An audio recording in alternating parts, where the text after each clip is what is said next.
Investigations into alleged Russian meddling in the United States, well, they're not letting up. Democrats have launched a fresh probe into Donald Trump's finances and their possible influence on his policy decisions.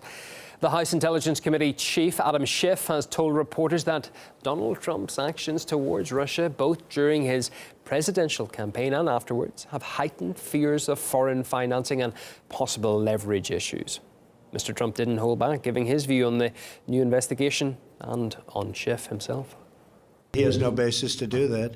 He's just a political hack who's trying to build a name for himself, and I think that's fine because that's what they do. But there would be no reason to do that. No other politician has to go through that.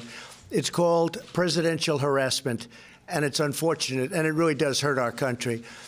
Well, Schiff turned to Twitter to stress that several of Trump's close associates have been sentenced or are awaiting trial, claiming that that has put the fear up the US president.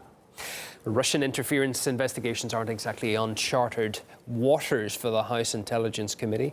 Its last probe was shut down in the spring of 2018 due to a lack of evidence linking Trump's team to the Kremlin. We asked political analyst Charles Ortel, what's behind the long-running probe into Trump-Russia ties?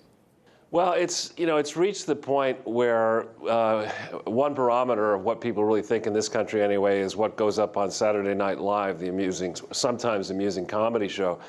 And it's really a tragic comedy at this stage. The House abandoned their efforts in 2018, admittedly led by Republicans.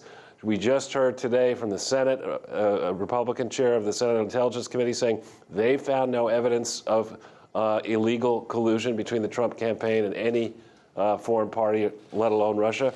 I think the American public is sick and tired of watching a bloated bunch of government bureaucrats overpay themselves, fail to solve problems that could be readily solved, and argue that they only need more control to do a worse, in theory, a better job, but in fact, a worse job. In the United States, you're not going to believe this, but it's true that we spend $7 trillion a year on government. It's not like we lack for money. And we don't get $7 trillion worth of results. This is in part why. And the American people understand this, but the bubble in Washington, D.C. doesn't.